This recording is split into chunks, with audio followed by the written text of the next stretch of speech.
Hello, sleepy soul. Before we start, I want to hear from you. So don't forget to mention your name, country and time that you are watching this video at. I would love to read all the comments. Let's start. Am I the a-hole for telling my wife the lock on my daughter's door does not get removed till my brother-in-law and his daughters are out of our house? Not the a-hole. My brother-in-law, Sammy, lost his home shortly after his divorce 10 months ago. He moved in with us and brought his twin daughters, Olivia and Sloane 18, with him a couple of months ago. His sister, my wife, and I have one daughter, Zoe 16, and she and her cousins aren't close but get along fine. Olivia and Sloane have no respect for Zoe's privacy, none. They used to walk into her room and take everything they get their hands on, makeup, phone accessories, clothes, school laptop, etc. Zoe complained a lot, and I've already asked the girls to respect Zoe's privacy and stop taking things. My wife and Sammy saw no issue with this. After all, they're girls, and this is typical teenage girls' behavior. I completely disagreed. Last straw was when Zoe bought a $60 MAC makeup kit that looks like a paint set that she saved up for over a month, and one of the girls, Sloane, took it without permission and ruined it by mixing shades together while using it. Don't know much about makeup, but that's what Zoe said when she found the kit on her bed and was crying. I told my wife and she said she'd ask Sloane to apologize, but I got Zoe a lock after I found she was moving valuable belongings out the house because of this incident. Sammy and his daughters saw the lock and weren't happy. The girls were extremely upset. Sammy asked about it, and I straight up told him. He said, "My daughters aren't thieves. It's normal that girls of the same age borrow each other's stuff," he said. Zoe could easily get another makeup kit for $15 from Walmart and shouldn't even be buying expensive adult makeup in the first place, and suggested my wife take care of this defect in Zoe's personality, trying to appear older than she is. He accused me of being overprotective and babying Zoe with this level of enablement. I told him this is between me and my wife, but she shamed me for putting a lock on Zoe's door for her cousins to see and preventing them from spending time, with her saying I was supposed to treat them like daughters, then demanded I remove it. But I said this lock does not get removed till her brother and his daughters are out of our house. She got mad. I was implying we kick them out and said her family'll hate me for this. So I reminded her that I let Sammy and his family move in, which is something her own family refused to do, so she should start with shaming to blaming them for not taking their own son and nieces, granddaughters in. If it wasn't for her family's unwillingness to help, we wouldn't be dealing with this much disturbance at home. Everyone's been giving me and Zoe silent treatment, and my wife is very much upset over this. Am I the a-hole for encouraging our friend group to stop visiting a friend due to their house rules, posted from a burner account, as quite a few people involved are on Reddit too? There is a person in our friend group who usually hosts us at her place for weekly drinks. She recently became very active in the vegan community and promotes her views a lot. We don't mind it too much, although she can be annoying at times. We usually do BYOB for the weekly drinks, and we've never had any incidents or problems. I think we're quite considerate guests and she enjoys hosting people, so it was all fine until a month ago, when she suddenly lashed out at another girl in the friend group for brining a bottle of Baileys to the weekly drinks. She was bluntly rude to the girl and made her pretty uncomfortable because I don't want any dairy in my glasses, no matter how much you will wash them after. We were like, okay, whatever, your glasses, so you get to decide. But afterwards, I've asked everybody if they'd prefer me to host from now on. Everyone was uncomfortable about the situation, and we decided that I'd be hosting from now on. It's been a month since then, and the original host, AITA, seems quite upset. I think she really enjoyed her role as a host and valued it quite a bit. So IDK wondering if that seemed like a good decision. On one hand, she has the right to set the rules in her place, and she's upset now. On the other, it seemed really petty, and the rude reaction was over the top. Am I the a-hole for refusing to let my partner decide how I have to spend my gift? I live with my girlfriend and we have been together for just under 4 years. My mum recently decided to give me $1,800. I had decided to save the majority of it, but spend some of it on things for myself. I decided to get some new clothes, some new books, video games, and then a night away for my GF and I. After this, I would be left with around $1,300 to save. My girlfriend and I went to my mum's house at the weekend, and she mentioned the money. At this point, I hadn't told my girlfriend, so it came as a shock to her. When we got home, she asked what I was doing with the money. I told her what I had planned. She mentioned that we were saving for a house within the next 4 or 5 years, so mentioned the money would be good to go towards that. I reiterated that I had already told her how it would be spent. I said part of the money saved will go into my savings account specifically for the house, but that the majority would go into my general savings account. She said, I'm not taking it seriously saving up for a house, but I just pointed out that I have been regularly putting away money all year and will continue to do so. But this was a gift, and I'd like to be able to actually enjoy it. She said, if I wasn't putting it towards a house, then it could pay for our holiday next March. I said no, and stated again what it was for. I reminded her that the money is a gift to me, yet she thinks she can say exactly how I should be spending it. She just said she was thinking of us, but I reminded her that the money is paying for us to go away for the night, so it's not like she's getting nothing, but she's being quite entitled. She just said she should be involved in the decision, but I disagreed as the money was a gift to me. She just said I wasn't treating her like a partner and that we're supposed to be a couple, so she should be considered when I'm spending the money. But I just again said she was being entitled and quite selfish. AITA for deciding how to spend the gift I was given. Will I be the a-hole if I don't get groceries for my co-worker with a special needs kid? TLDR. My co-worker with a special needs daughter want me to get snacks for her at the store when I go because she doesn't like to go in public with her daughter because she cries and tantrums. My first time posting in this subreddit, so sorry if I'm all over the place trying to explain. For some context, I work at a special needs school outpatient clinic as a behavior technician. I work with kids in their classroom during school and stay with them after if they are in the after-school program. One of our kids has been going here for years, and her mom recently started working here too as a behavior technician as well. My lunch breaks, usually I'll bring a bagel with cream cheese, or a bowl of yogurt with granola, etc. It's always something small and light that I'll have time to eat in 30 mins. My co-worker, the one who recently started and whose daughter goes here, has seen me with my bagels or snacks and has made comments about me getting stuff for her when I go to Publix. I always talk about how they have pretty good BOGO deals, and that's when I get my snacks. I've always thought it was a semi-joking kind of thing, like she does want me to go but isn't super serious about it. But a couple days ago, during my lunch break, she asked me to let her know when I go to Publix so she can send me money to get her stuff too. She does make comments about how she never goes anywhere in public with her daughter because she cries or tantrums, and her mom, that she lives with, only goes to the store for groceries sometimes. I understand it's hard to have a kid with special needs or on the spectrum, but I feel like it's not my responsibility to text her whenever I'm going grocery shopping and do her shopping for her. My fiancé agrees and thinks if I do it once, she might start asking me to do it more often. I was thinking about letting her know I'd only be able to do this for her once, but I'm worried she'd still keep asking or not like the boundary I'm setting, especially since we work together and I work with her daughter several times a week. I don't want there to be any tension at work. Will I be the a-hole if I don't get her snacks as well when I go to Publix for myself? Am I the a-hole for telling my mother-in-law if she keeps asking about our baby's name, she won't see her for an additional week every time she asks? Not the a-hole. I, 21F, am currently 39 weeks pregnant, due next Thursday. Over the course of my pregnancy, I have had several issues with my MIL, the two biggest being her wanting to be in the delivery room when I give birth, even though I have made it clear since the beginning the only person I want there is my husband. It got to the point where I decided I didn't want any visitors at the hospital, not even my parents, because she threw a fit about them coming after baby was born. However, the biggest issue has been her wanting to know the baby's name. Baby is going to be named after my grandfather, who I have been extremely close to my entire life.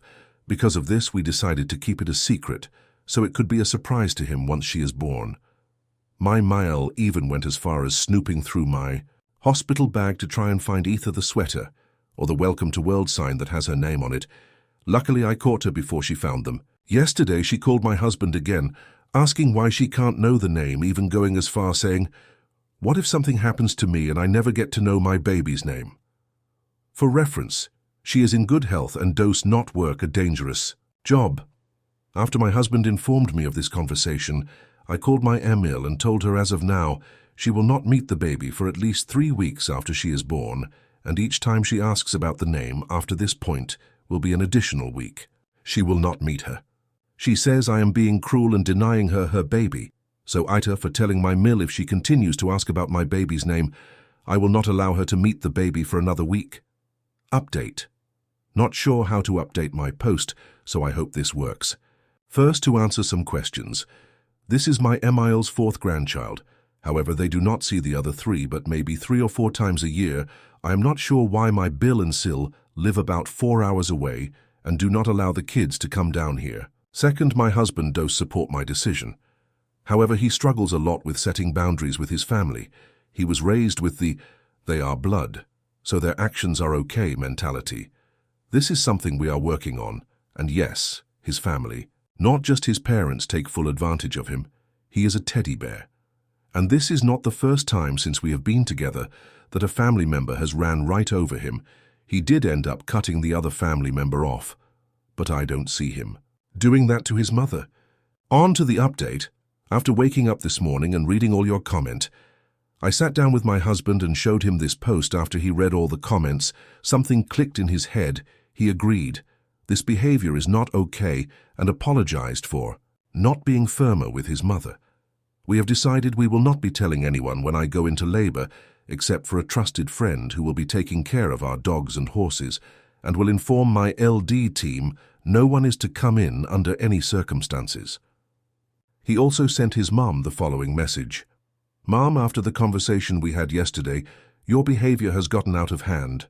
While I understand you are excited to meet our baby, your actions have shown we cannot trust you around her until we receive an apology and see your actions have changed. You will not be meeting her, and from this point on, Wifey will not be communicating with you. If you have anything else to say, you will say it to me and me only.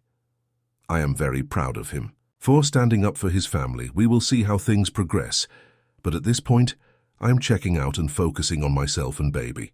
Thanks everyone for the support and advice. Am I the a-hole for telling my boyfriend's kids to eat what's for dinner or don't eat at all? Asshole I-27F have been with my boyfriend 30 for a little over a year now. We recently moved in together. I have an 8-year-old from an ex, and my boyfriend has 2 kids ages 6 and 9. Since we moved in together, I now have his children every weekend and he works Fridays, so I'm alone with them till he is off work. Friday night, I made meatloaf with roasted broccoli and mashed potatoes. My son eats well. He knows to eat the best he can, and if he don't finish his food, that's okay, but he at least has to eat the most he can, unless he don't want a before bedtime snack. I hold my boyfriend children to these same rules, which we haven't had any issues with till Friday night. Neither of the kids liked the food. The 9-year-old ate it, the 6-year-old refused, in which I said, I'm not making you another meal, so he went to bed without dinner. When my boyfriend got home, his 6-year-old was complaining he was hungry, and my boyfriend got upset with me that I refused to make him something else. I told him I wouldn't hold his children to different rules. Then my child. He got upset and ended up making him something else to eat, then told me that was horrible of me to deny a child dinner, and blamed it on his young age, explaining I had to be more lenient. I explained that I'd raised a young child before and I was once a young child, and followed those same rules, which just resulted in a huge argument and him calling me ignorant. Today we got a call from my boyfriend's ex, and now the children don't want to come till Saturday or Friday night late when my boyfriend is off work. This caused another big argument between my boyfriend and I. He once again called me an ignorant a-hole and said I needed to change my way of thinking. Am I the a-hole? Add. I did not force this kid to go to bed hungry. I suggested him to eat a larger portion of his mashed potatoes and smaller portion of other things which he refused, and he didn't want to make anything else himself. Am I the a-hole for telling my SEL to stop texting me? Not the a-hole. I-31F have a Sil, who I will be referring to as Opal in this post, who is 10 years old. My husband and I have been together for 16 years, so I've been around for Opal's entire life. As a result, we are very close. Opal texted me the other day and asked me if we could go get mini donuts. This has been something we do together a lot over the years, nothing new for us. I told her that my pregnancy sickness was bad, so I couldn't do it this time, but when I'm feeling better, we can go. But Opal didn't like that answer, so she kept texting me, spamming emojis and the word please over and over again. I told her firmly that I'm not feeling well, so if she wanted donuts, she'd have to go with her mom or her dad. Again, more whining and complaining. I tried talking to her calmly again, and she wasn't having it. So eventually I snapped and told her to stop texting me. Cue the "you hate me" texts and running to her mom crying about me being mean. Mill is mad at me now.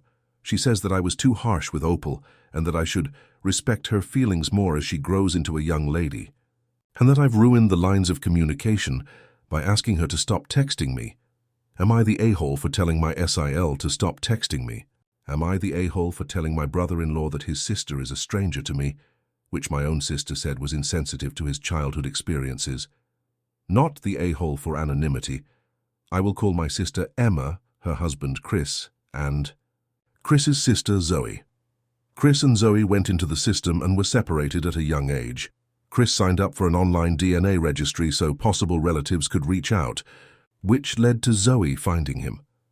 Based on the reasoning she gave for reaching out now, I have serious suspicions as to what her real intentions are for reaching out. But even giving her the benefit of the doubt, it's been only a few months and still too soon for me. I will say that Zoe seems nice, but it hasn't been long.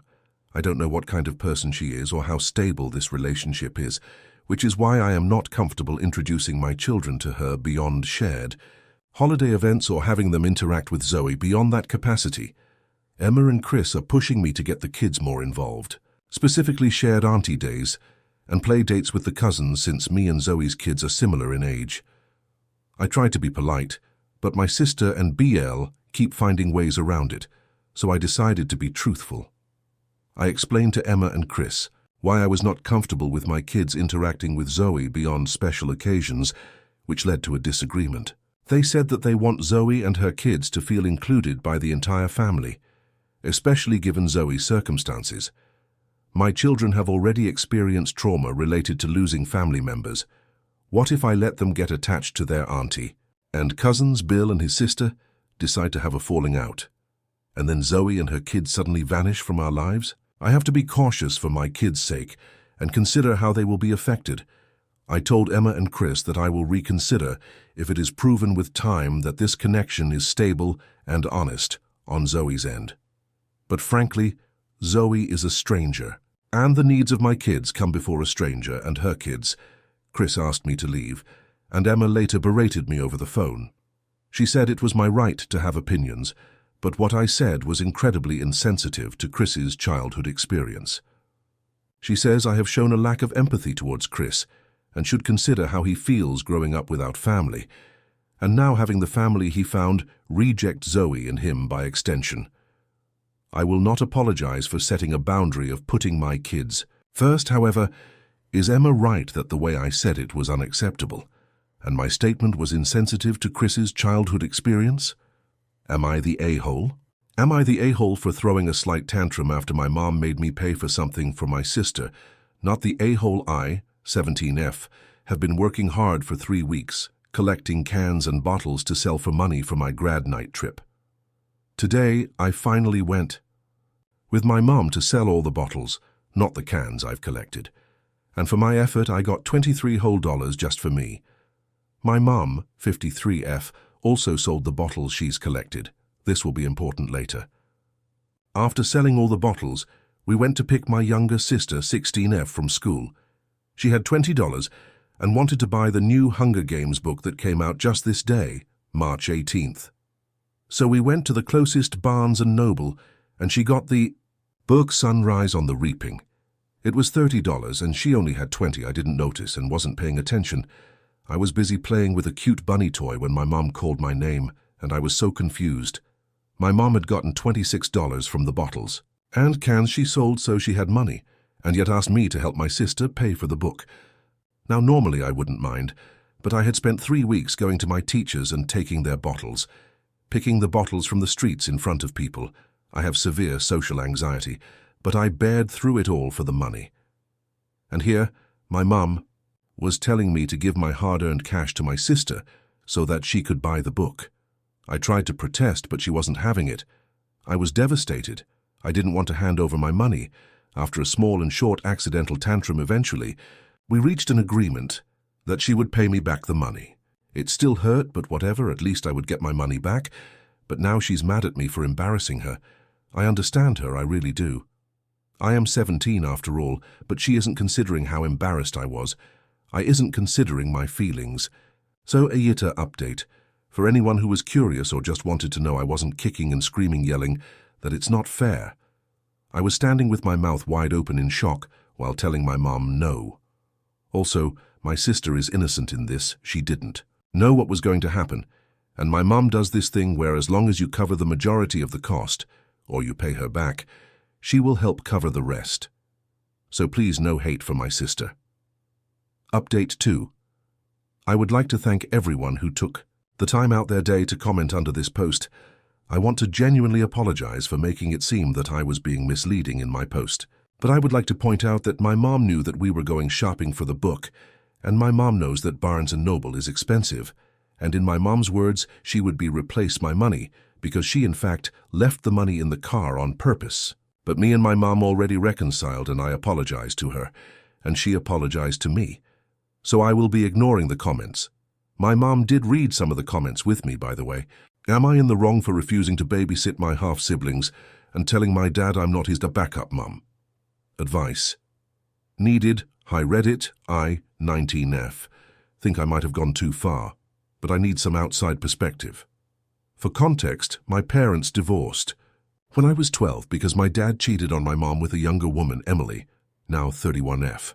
It was a messy, ugly divorce, and my relationship with my dad has been strained ever since. He married Emily pretty quickly, and they now have 3 kids under 5. Ever since the kids were born, he's been constantly asking me to help out with babysitting. I live with my mom and go to college full-time while working part-time to cover my expenses. Despite that, my dad calls me almost every week, begging me to come over and bond with my siblings by babysitting. He says Emily is overwhelmed and needs a break.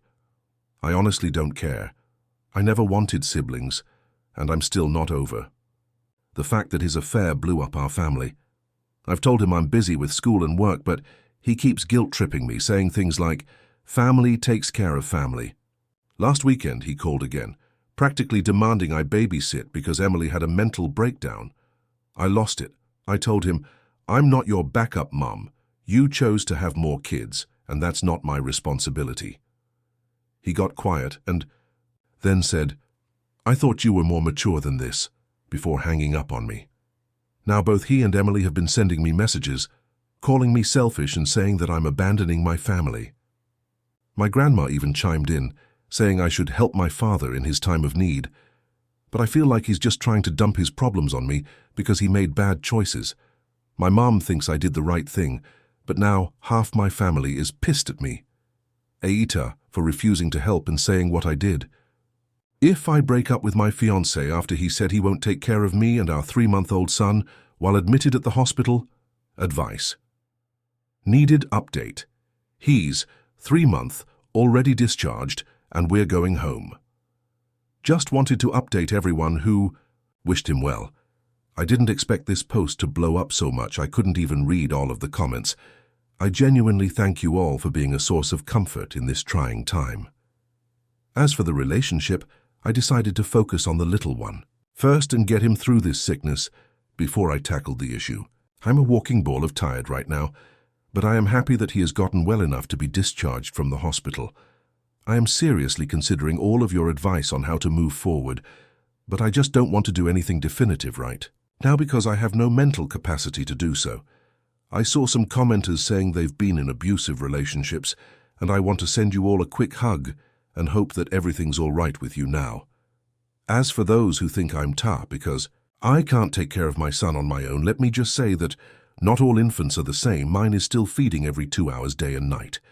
Also, I believe that it's not a failure as a parent if you ask for help from others when taking care of your kid. As they say, you cannot pour from an empty cup. And that's what I felt when I asked for help from my parents. I think this is where I'll end this. I'm going to rest and take time to clear my head before making any decisions. Thank you so much, everyone. Original post. Our 3-month-old is admitted for pneumonia. He got it while visiting my family, and the reason why we were forced to visit is because I need help taking care of our son. We've been staying at fiancé, home with his family since I gave birth, and while his mom helps, she's been out of town recently.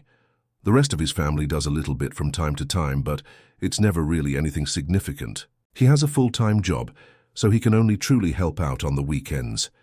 I haven't been sleeping well for a while because I'm exclusively breastfeeding, and a few days ago I really felt like my body couldn't handle the exhaustion anymore. So, I asked my parents if we could stay over for a while. My parents are very hands-on grandparents. When the baby's not feeding, they take him so I can rest. Unfortunately, one of them caught the flu and passed it on to my baby. And now he is admitted for pneumonia. My fiancé didn't want him admitted. He wanted to bring him home and just give him meds orally. But I persisted because the pedia strongly advised the need for IV antibiotics. Once at the hospital, things got worse because they had to try multiple times to get an IV line on him and kept failing. Fiancé kept telling me it's my fault for bringing him over to my parents and for agreeing to get him admitted. He was so distraught I saw him crying while holding our baby. It's the first time I've ever seen him cry. Pedia says our baby might stay for a minimum of 3 days, just until he gets the antibiotics and clears the infection. We might have to bring him home with the IV line and give the antibiotics at home. The problem is, if his IV line gets blocked or gets out of vein, we'll have to have it reinserted. I was supposed to finish my maternity leave this week, but decided to extend my unpaid leave for 1 week. I have asked him to take a leave as well, as he has plenty of leaves left, and also he has a 5-day mandatory leave he needs to fulfill. But now he says he won't do it, he'll go to work, and I should ask my family for help while our son's in the hospital since it's their fault. He's here. When he said it, I was so dumbfounded he would even consider saying these things. I just replied with okay and haven't spoken with him since. He's still in the hospital with us now, but says he won't be staying tomorrow. When I ask him for simple things like, please pass me the water or elevate the head of the bed, things I can't do since I'm holding the baby, he does them begrudgingly. I'm so heartbroken by this. At a time when we should be supporting each other, he chooses to antagonize me in every step and decides to leave me hanging. I'm devastated that on top of worrying for our baby's health and being the primary caregiver, he springs all of this on me. I can't help but think that this isn't how it's supposed to be, and I don't want a future like this. I know there will be many more difficult things we will have to go through in the future, and it's scary to think he'll act this way when those times come. I'm debating telling him that if he doesn't take care of us during this time, he should consider the engagement off, and my son and I will move out and stay with my family once he gets discharged. A huge part of me wants him to come around and for us to fix things. I haven't told my family this yet because it would feel like the final nail in the coffin for our relationship if they know he's acting this way. Am I in the wrong for reporting my neighbor to the police after finding out he poisoned my dog? So this just happened a few days ago, and I'm still kind of shaken up by it.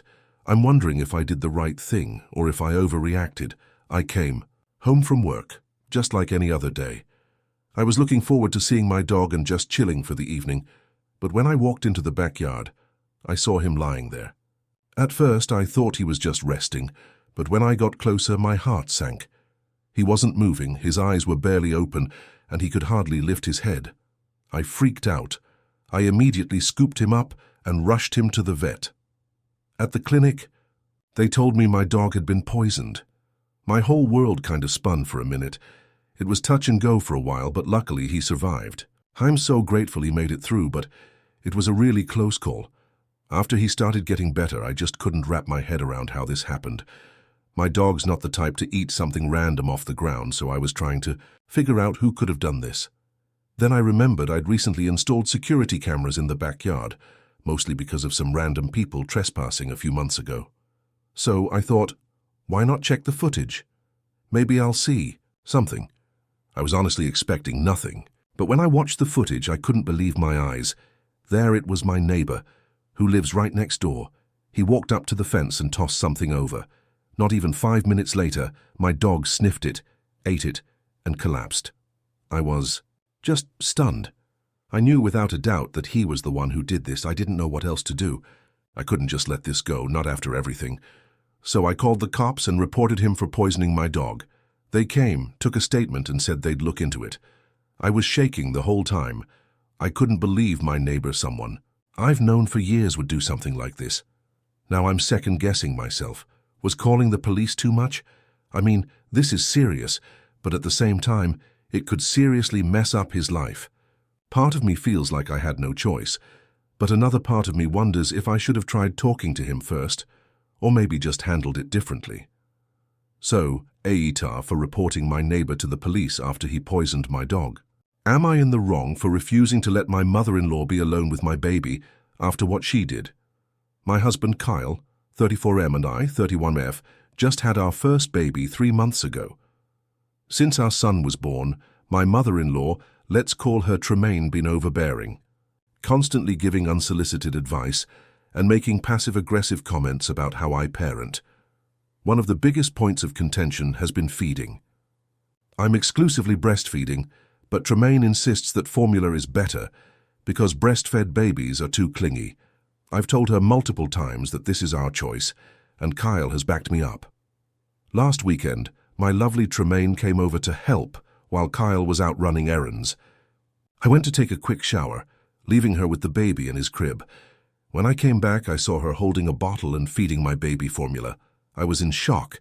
She saw me and immediately said, "See, he's drinking so well. This is why I told you formula is best." I completely lost it. I took my baby from her arms and told her to leave immediately. She started screaming, saying she was just trying to help and that I was being ungrateful. When Kyle came home, he was furious at his mom, but said I might have overreacted by kicking her out so abruptly. Since then, Tremaine has been playing the victim to the whole family, saying I humiliated her and that I'm keeping her from her grandson. Some family members are saying I should apologize and let her see the baby again, but I don't trust her anymore. So am I the asshole? Am I in the wrong for letting my SIL interview me about being a birth mother, knowing my answers wouldn't be exactly what she was looking for? I, 34F, gave birth to a baby boy when I was 20, and I put him up for adoption. I don't know anything about him and never had any contact with his family or him. This isn't something I keep secret, but I also don't go into the details frequently either. My husband's younger sister, 22F, became a young mom at 17. She and her boyfriend considered giving their baby up for adoption, but decided to keep their child and raise her. This made Sil passionate about adoption and adoptee rights and birth mother rights. She fell somewhat down the anti-adoption online rabbit hole. Not to say there aren't negatives to the industry, there are, but she's got a lot of wrong ideas. She's also a college student and focuses a lot on adoption for her assignments. She wants to be a social worker who helps people keep their kids, so adoption becomes a thing of the past. I'm the only birth mother. She knows well enough to ask for an interview, and when she asked, I said yes. Her questions focus around a few areas, from why I gave my own baby up for adoption to what could have changed it and did I have any regrets. She also mentioned some studies about skin to skin, and if I could go back, would I have held the baby and given him skin to skin with me? I'll sum up what I told her, answered with, I have zero regrets about giving the baby up for adoption, and if I had to remake the choice, I would. This was the only good decision for him. For that reason, even though skin to skin has benefits, I would not have held him knowing about those. Had I held him at all, I would have kept him, and his life would not have been good. I was not selfless enough to put him first. He would have been abused by my ex-partner, and I would have stayed. He would have been living among drugs, sex, and all sorts of things with random people coming in and out, and I would have stayed. Keeping him would not have changed that. All it would do is give him more trauma. The person I was back then was not going to change for a baby. I could have been given a free house, free childcare, a job, and all kinds of supports, and I still would have gone back and exposed him. Therapy wouldn't have helped either, because I never would have taken advantage of it, really. I told her I went from one abusive household, my parents, to another, my ex, and that I was enjoy being rebellious and pissing my parents off. That my ex was everything they hated, and they were everything I hated, so I clung to my ex. And because the baby wasn't his, he was never going to accept him. I told her, looking back at me then, and knowing how innocent that precious little boy was, I would have been a monster for keeping him. I told her even back then, I knew I wasn't going to sacrifice like that for him.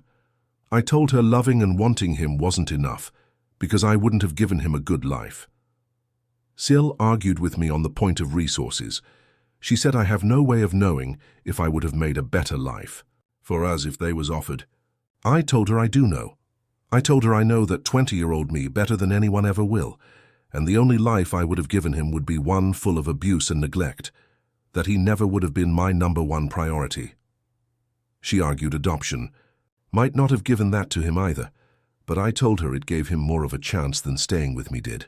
She really didn't like my answers, and told me everything I said went against the point of her paper. I told her I couldn't lie, and she asked me why I accepted then. She said I made it seem like adoption is the only option. I told her because there are times when it is the only option.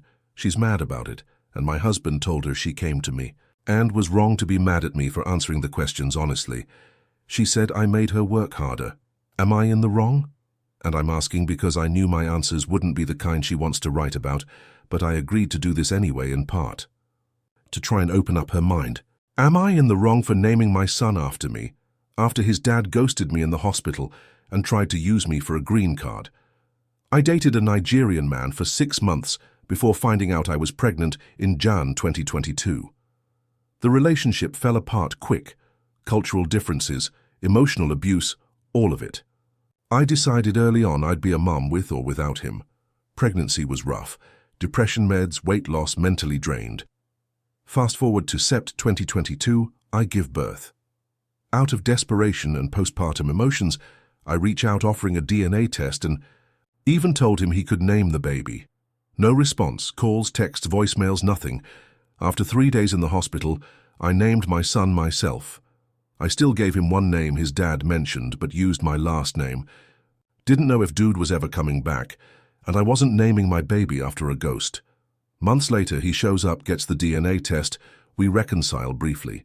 His work visa expires, and he convinces me to marry him, claiming it'll extend his visa so he can provide for us. Promised couples therapy, family vacations, all the good stuff. What he didn't say was that I'd be applying for his citizenship. I felt played, like I'd been set up to get him a green card and possibly take my baby. I spiraled, got therapy, we broke up. Yes, I was wild too. Don't ask, the answer is probably yes. I moved back in with my mom, kept things cordial, sent him pics of the baby, nothing major. Then on my son's first birthday, Sept 2023, I get served with a protective order out of nowhere. Shook me, not gonna lie. No contact for months, he misses both birthdays, but he sends 400 month. Cool, I was prepared to be a single mom. Here's the issue. Now, 2025, he's demanding I change my son's last name and middle name to his tribal names. Claims it's about some inheritance in Nigeria. I told him I'd think about it if he could consistently show up for his son. Said this back in Nov 2024. He just popped up last weekend after months and is still making demands. Am I in the wrong for telling him no, my son's got my name, period? Am I in the wrong for keeping no contact with my sister after her husband, my ex, died? When I, 22F, was 14, I started dating Jace, who was 15 at the time. We were together for 3 years. We'd known each other for years, and I always had the biggest crush on him. My sister Lauren, 23F, now knew. She was one of my best friends, and I thought we'd told each other everything. But Lauren and Jace were cheating behind my back, and Lauren got pregnant. I didn't know at first and was the first person she told, and I supported her. It was only after she told our parents, and they pushed her to say who the father was, that she confessed. I broke up with Jace, who didn't care. He was done with me and wanted Lauren anyway, while Lauren kept begging me to forgive her for hurting me and begging me to still be close to her. I refused, and when Lauren moved in with Jace and his family, it was a relief. My parents attempted to force forgiveness on me. They took me to a church therapist and they had a number of talks with me about Lauren being my sister for life and Jace being just a high school boyfriend. All it did was push me away from my parents, and when I turned 18, I moved in with my grandma. I had very low contact with my parents and no contact with Lauren and Jace. They got married just before the baby was born, and I ignored the invite. I ignored when they had their first and then second kid. Lauren made several attempts to speak to me and apologize more, but I ignored them, and I told extended family that I wasn't going to change my mind. Some were quick to say I was a silly child, and I'd regret throwing my sister away. Others said I was so young, and we both were, and hurting people's feelings when you're young happens, and why couldn't I hate Jace and forgive Lauren? My grandma always said nobody was making it better by pushing. Grandma stood by me through all of this. When Lauren asked her to help pull off a surprise reunion so she could speak to me, Grandma turned her down. She told Lauren she wasn't coming to the house, as long as I lived here. And she told her she would not help her trick me or anything crazy like that. Some of the wider family, my parents included, are mad at Grandma. But she said if Lauren can have her mistakes forgiven by everyone else and be allowed to feel and do what she wants, then I should be given the same grace. But it was argued always that the difference was I was ending a relationship for good while Lauren made a single mistake. Last month, Jace died suddenly. I don't know what happened exactly, but Grandma got the call about it. Then more calls came and asked me to finally move on and speak to Lauren and support her as a sister should. I didn't. I didn't go to the funeral, and neither did Grandma, actually. She said even if she had wanted to, she knew the time would be spent trying to browbeat her into forcing me to reconcile with Lauren, and a funeral is not the place for that. So she was removing herself from that. Grandma has been getting shit from so many people in the family who think I should have let go of the no contact now that Jace is dead. Since I never answer to any family members who think I need to forgive Lauren, they go through her. I hate that she deals with it. But she doesn't block them because she wants to see just how far they'll go with her. She said they're helping her trim her will, which I find funny, and I love Grandma's humor, but I feel awful that she's getting the abuse the rest of the family can't give me. It made me want to ask if I'm TA for keeping the no contact going with Lauren, and if people outside my family think I'm a monster.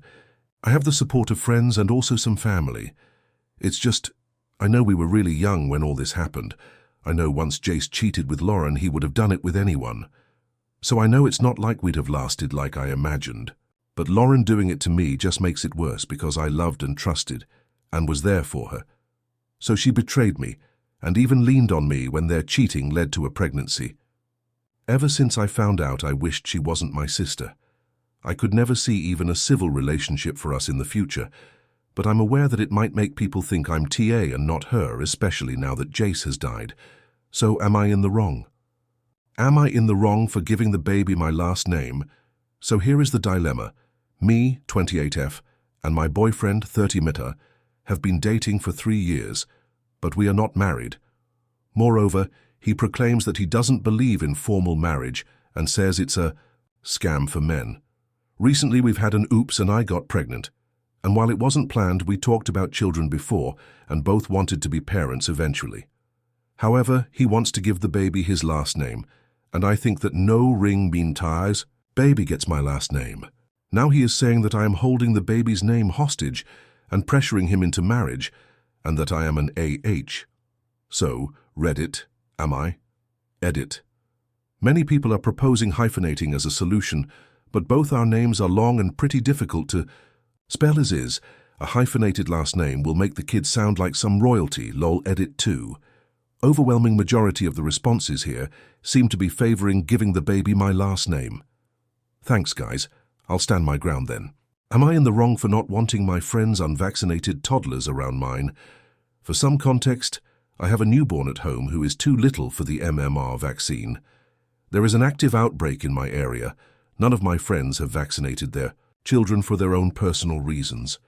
I want to emphasize I do not care about their choices or the decisions they make for their children. After all, they are their children. My toddler has 1 dose of MMR, which is perfectly fine, but I'm concerned if one of my friend's children becomes sick, my toddler could become a carrier and pass it to my newborn. My friends are losing their mind on me for saying I want to keep away until this outbreak is under control. They are saying extremely hurtful things like, I am poisoning my child by getting the vaccines, I'm setting myself up for having a child with disabilities, and playing into Big Pharma. I asked my friends if they had received the vaccine when they were little, and they all said they did, and when I questioned why they wouldn't give it to their child if they were fine, They started ranting how these vaccines now are full of poison and not the same as the ones we got when we were little. I asked for evidence to back this up, and they just sent me a bunch of random people posting on Facebook, AITA for cutting these people out of my life. At first I was going to just let this go and still be friends with them, but now I'm just questioning my initial decision. Thanks for the help. I'm really torn on what to do. Edit. Thank you all for responding so quickly. IDK why I was second-guessing myself on cutting them out. I guess their comments really hurt me because they were supposed to be my best friends. Edit. Just wanted to say thank you for all the responses again. My husband, toddler, and I moved to a small religious community for my husband's work about 7 months ago, and these friends are a group of women from the church. Reading all the comments, I realize how blind I was to their friendship, and they were just trying to brainwash me to fall into their beliefs because I had no other support system outside of my husband here. We're not originally from this area, and we moved thousands of miles away from where we grew up for this job opportunity. So again, thank you all for the responses.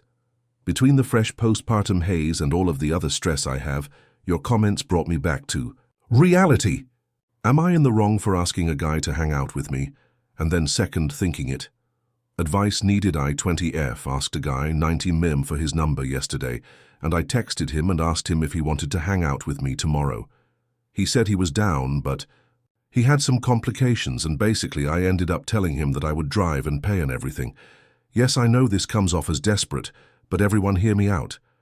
I've never talked to men ever, other than family, or had any sort of relationship or friendship with men because of my severe social anxiety since I was 13 and my extreme religious upbringing. Yesterday I took more anxiety pills than usual and mustered up all the courage I didn't know I had to ask for his number because I had my eye on him for a while, and it would be the last time seeing him, and I didn't want to wonder forever, what if I had asked for his number back then? Because my anxiety has always controlled me and I was tired of having regrets. Obviously, me not socializing for years is a huge problem that has its own problems because I easily get the ick, and when I like someone and I feel like they might like back, I get so disgusted and repulsed and I feel so uncomfortable. My comfort zone is my room. I've spent my whole life in my room not interacting with people. Even my job I work completely alone. So when a person introduces something new to me, I just want to crawl back into my room and not leave. I cannot stand discomfort, and I'm always uncomfortable if I'm not in my room. I know I need to get it together, because at my grown age this isn't even funny, and I'm about to turn 21. So that's why on impulse I asked this guy to hang out, and I'm driving and everything. I wanted to go in my car anyway because I wanted to be in control because, like I said, I've never interacted with men, and I'm scared and wary of them, so I would have to make sure he doesn't beat women or something before letting him be in control of anything. But now I'm getting really scared.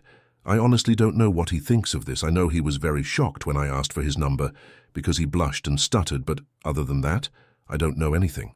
I don't know if he thinks I'm flirting. I'm not. Or am I? I've never flirted before. IDK what I'm doing. He is handsome, but he stood out to me because he is an extrovert, and I've always been curious about that sort of people. If he asks me what I'm up to, I'll tell him I'm not looking for anything serious like that, because I don't have it in me to commit, because I'll feel trapped. So he might be like, then what's the point of this? And IDK it either. Exposure therapy, but at what cost? His feelings. Which is why I'm second thinking this whole thing, because I don't know what I'm getting myself into, and I don't want to hurt his feelings. To be honest, I feel like if anything he would hurt my feelings, because he seems like a womanizer, but I still don't want to hurt his feelings. He is also younger than me, so I'll be damned. I fell down the stairs today, and that was my last straw. TBH, I needed to rant. I know I sound like a whole mess. And yes, I'll be in a therapy chair soon, and yes, I know I need to get my life together first, but IDK. Am I in the wrong for refusing to let my cousin name her baby after me because of a family prophecy? I, 23F, have a cousin, Lila, 25F, who is very into family lore, spiritual omens, and old prophecies that have been passed down through our great-grandmother's side. Most of the time I just go along with it because it's harmless, Stuff like never plant rosemary on a full moon, or our bloodline has a connection to the ocean. Weird, but whatever. Well, now she's pregnant and things have gotten intense. Last week, she announced that she wants to name her daughter after me. I was flattered at first and asked why she chose my name. That's when she got all serious and said, "Because you're the chosen one." Excuse me. She explained that, according to a family prophecy, a girl born into our bloodline with my name would have a great spiritual awakening, unlock ancient family powers, and become the protector of our lineage. I laughed, thinking she was joking. She wasn't. She said she felt her baby was meant to be the true heir to the prophecy, and by giving her my name, she could absorb my connection to whatever mystical forces our great-grandmother supposedly tapped into. Then she got weirdly intense and said, "I need you to release the name to her." I asked what that meant, and she said that for the magic to work, I needed to stop using my name and let it fully belong to her daughter. I was like, "Lila, you want me to give up my own name?" She nodded and said I could pick a new one, something neutral and mundane, so I wouldn't compete for the energy. I thought this was absolutely insane and told her, hell no, my name is my name. She got really upset and said I was being selfish with my spiritual destiny, and that I should be honored that her child was meant to fulfill the prophecy.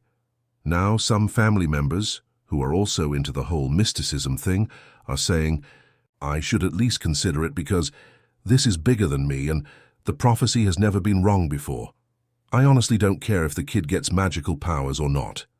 I'm not renaming myself just so her baby can have full access to the family spirits or whatever. AITA for refusing to give up my name. Damn, I in the wrong for not letting a neighbor borrow my tile saw because he assumed it belonged to my boyfriend.